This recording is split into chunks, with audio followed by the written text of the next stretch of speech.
제가 지난번 영상에서 초보 셀러도 이제는 사업자 2개로 시작을 하는 게 좋을 것 같다라고 말씀을 드렸는데요. 관련된 해당 영상은 오른쪽 위에 클릭을 하시면 아마 나올 거예요. 아무래도 초보자인 경우에는 최대한 비용을 줄이는 게 중요하다고 생각을 합니다. 자본을 적게 들여서 하는 사업이다 보니까 나중에 매출이 나오고 나서야 뭐 비용을 쓰는 거는 괜찮을 수 있는데 처음에는 이 돈 한 푼 한 푼이 굉장히 소중하기 때문에 최대한 비용을 낮추는 게 중요한데, 이제 우리가 비상주 사무실을 이용을 하게 되면은 누군가의 주소를 빌려 쓰는 것이기 때문에 돈을 내고 사용을 해야 되는데, 내가 살고 있는 지금 집에서 사업자를 내는 거는 누군가에게 따로 비용을 지불하지 않아도 됩니다. 사무실이 있는 경우에는 사무실에 내도 되겠지만 초보자인 경우에는 사무실이 있을 가능성이 거의 없겠죠. 그렇다고 내가 다니는 회사 사무실을 낼 수도 없는 거죠. 그렇기 때문에 돈을 내지 않고 문제 없이 낼 수 있는 곳은 집밖에 없습니다. 근데 집으로 이미 하나를 낸 경우에 또 당연히 내면 안 된다고 생각을 해서 안 하는 경우가 있는데, 집으로도 똑같은 해외 직구 사업자를 2개 받을 수 있습니다.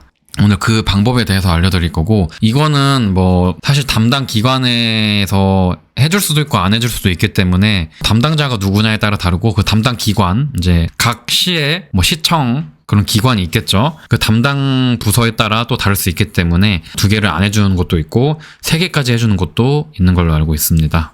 자, 우리가 먼저 이거를 방법을 알기 전에 그 이해를 하는 게 중요해요. 이게 왜 2개를 안 내주는 건지, 그리고 어떻게 하면 2개를 내주는 건지, 그거에 대한 이해를 하고 시도를 하셔야지 무조건 이렇게 하세요 하고 따라한다고, 무작정 따라한다고 좋은 건 아닌 것 같습니다. 자, 먼저 알아둬야 될 게 뭐냐면, 그 사업자 승인을 내주는 담당자는 이 구매대행 사업에 잘 모릅니다. 물론 요즘에는 하도 사업자를 내는 사람이 많아져서 잘 아는 사람도 있을 수 있겠지만 사실 그렇게 많지는 않을 거예요. 그러니까 이 담당자는 그냥 공무원입니다. 공무원. 그래서 구매대행 사업에 대해서 거의 알지 못하는, 쇼핑몰 사업에 대해서 잘 모르는 사람일 가능성이 아주 높고, 그리고 이 구매대행 사업 특성상 같은 주소에 2개를 발급해도 사실 상관이 없어요. 근데 안 해주는 이유는 구매대행 사업이 조금 특이해서 그래요. 그리고 담당자가 그걸 잘 몰라서 그래요. 그러니까 우리가 시에서 어떤 사업체를 승인을 한다는 거는 이 사업자가 제대로 된 사업을 한다면 승인을 안 해줄 이유가 없겠죠. 보통 상식적으로 같은 사업장에서 사업을 하나만 하잖아요. 우리가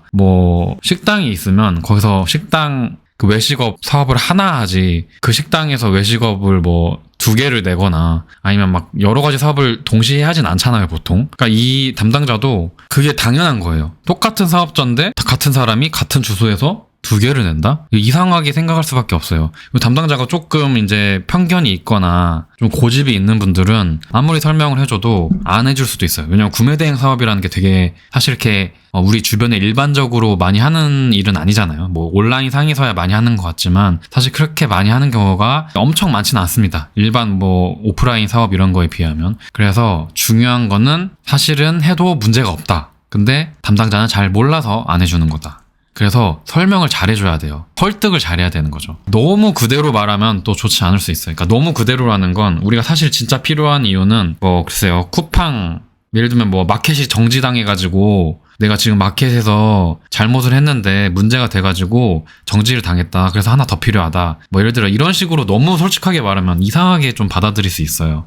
이 사람 무슨 이상한 사업체를 하는 건가? 이렇게 생각할 수 있는데, 그렇게 말하지 마시고 이 사람이 구매대행 사업에 대해서 알아듣기 쉽게, 그리고 좀 유리한 방향으로 하는 게 좋습니다. 저 같은 경우는 어떻게 했냐면, 이 사업자가 2개여야 되는 이유를 어필을 했어요. 그러니까 하나는 내가 네이버라는 마켓에서, 네이버는 그 사람도 아니까 스포츠 해외 구매대행 사업을 하는 거다. 근데 우리가 쿠팡에도 입점을 해야 된다. 하나로는 우리가 너무 사업 유지하기 어렵다. 먹고 살려면 우리가 사업 마켓을 하나 해야 되는데, 쿠팡에는 전자제품몰을 할 건데 우리가 스포츠몰이랑 전자제품몰은 다르게 운영을 해야 된다. 그래서 사업자 2개가 필요하다. 그리고 저는 이제 자료까지 보냈어요. 제 스토어 화면이랑 제가 어떤 식으로 운영을 할지, 쿠팡은 화면 보여주고 이런 식으로 운영을 할 거다. 네이버는 이런 식으로 전문몰을 할 거다. 필요하다. 그리고 이거 다른 지역에서도 다른 기관에서도 내 동료들한테 들었는데 이거 다들 사업자 2개씩 다 허가를 해준다. 이렇게 말씀을 드리는 게 좋아요. 그러니까 그 사람은 내가 괜히 2개 내줬다가 잘못될 수도 있으니까 이제 불안해서 안 해주는 건데 이거 다른 기관에서는 다른 시에서는 다 해주더라. 해줘도 문제가 없다. 그런 식으로 이제 하는 게 좋아요.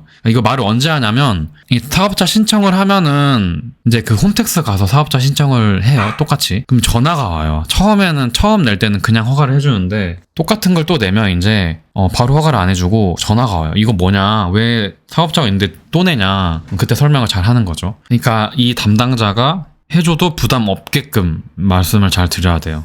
제가 말씀드린 예시도 있고 핵심은 그거 전에 말씀드린 거 담당자는 구매 대행을 잘 모른다. 그리고 사실은 해줘도 문제가 없다. 그러니까 어떻게 말하느냐에 따라서 그러니까 진짜 문제가 없는 게 맞으니까 근데 그걸 모르기 때문에 그냥 안 해주는 거예요. 그러니까 상식적으로 같은 사업장에 사업자 2개를 낸다는 게 조금 이상하니까 그거를 잘 어필을 하시면 됩니다. 제가 또 어디서 들은 얘기인데 제가 해본 건 아닌데 이것도 되게 좋은 방법인 것 같아서 조금 더 이제 추가를 하자면 주소를 나눈다. 내가 만약에 어디 아파트를 사는데 사업장이라는 게 원래 같은 주소여도 막 이렇게 나눠서 이렇게 하는 경우가 있잖아요. 그러니까 우리 상가 같은 경우도 사실 그냥 칸을 나눈 거예요. 그리고 102호, 102호 이렇게 나눈 거예요, 그냥. 그러니까 우리는 집에서 사업자를 내도 돼요. 왜냐면 온라인으로 하는 사업자니까. 집에서도 구역을 나누는 거예요. 내가 이 구역에서는 A 사업자를 하고 이 B 구역에서는 이 B 사업자를 할 거다. 근데 이게 온라인 사업이다 보니까 공간이 많이 필요하지 않고 고객이 방문하는 것도 아니기 때문에 우리는 이 주소에서 이 장소를 나눠가지고 사업자를 할 거다. 물론 내가 똑같은 사람이 2개를 운영하는 거지만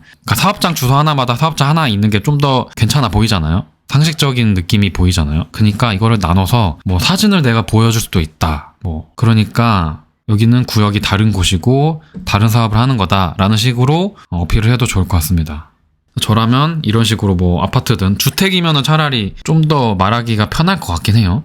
어떻게 그 주택에 대한 구조를 알 수 없으니까. 근데 아파트는 원래 호실이 나눠져 있는데 여기서도 그냥 우리는 나눠져 있다. 사업장이 방이 여러 개가 있으니까 그런 식으로 해도 되지 않을까 싶습니다. 만약에 그래도 안 되면 물론 비상주 사업자를 내도 돼요. 그게 좀 편하긴 하지만 비용이 발생하는 거니까. 그리고 아무래도 내 주소가 아니기 때문에 아무래도 좀 불안할 수 있어요. 그 사업장에 어떤 문제가 생길 수도 있잖아요. 그러니까 비상주 사무실보다는 처음에는 웬만하면 내가 관리가 가능한 곳에서 사업자를 내는 게 좋은데 같이 만약에 살고 있는 가족이 있으면 가족 명의로 내도 돼요. 근데 이거는 또 세금이라든지 또 여러 문제가 있을 수 있기 때문에 사실 명의를 나누는 게 더 좋긴 합니다. 만약에 가족 중에 사업자를 내도 문제가 없는 경우, 부부인 경우에는 좀 해도 괜찮을 것 같아요. 아니면은 공동 명의로 사업자를 낸 다음에 승인을 받고 마켓 입점 다 한 다음에 나중에 명의를 빼도 되고 그런 식으로 해도 된다고 합니다. 그러니까 추후에 변경도 가능하다고 하니까 만약에 내가 하고 싶으면은 공동 명의로 한번 해보는 것도. 그러니까 처음에는 내 사업자로 내고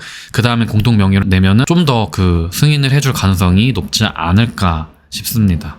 추가로 예전엔 안 그랬는데 쿠팡은 같은 명의로 사업자 가입을 할 때 이메일이나 휴대폰 번호 이런 거를 좀 다르게 하는 게 좋습니다. 주소까지 다르면 좋지만 일단 지금은 주소를 같은 주소로 한다고 가정을 하는 거니까. 그리고 제가 처음에 2개를 가입을 하고 시작을 하는 게 좋다고 말씀드린 이유가 쿠팡은 한 번 정지를 당하면 그 다음 추가로 다른 사업자로 가입을 해도 요즘엔 안 받아줍니다. 그러니까 처음에 문제가 없을 때 한 번에 가입을 해놓으면 그때 사업자가 하나 날라가도 그때 하나 날라간다고 2개 다 날리진 않아요. 하나만 날립니다. 그때 하나가 살아있잖아요. 그럼 그때 그거 쓰셔도 됩니다. 근데 만약에 내가 사업자 하나인데 쿠팡이 날라갔어요. 그럼 쿠팡을 다시 가입하려고 사업자를 새로 등록을 해서 가입을 하려고 하는데 이 계정은 이미 동일 명의로 정지당한 경우가 있기 때문에 가입이 안 된다 이런 식으로 오기 때문에 그래서 더더욱 처음에 미리 만들어 놓는 게 좀 더 유리한 것 같습니다. 네, 그래서 요즘 마켓이 조금 11번가도 제재를 많이 하고 있고 조금 저도 개인적으로 마켓 때문에 좀 요즘 스트레스를 많이 받고 있는데 글쎄요, 어떤 사업을 하던 간에 좀 그런 장애 요소가 있고 구매 대행은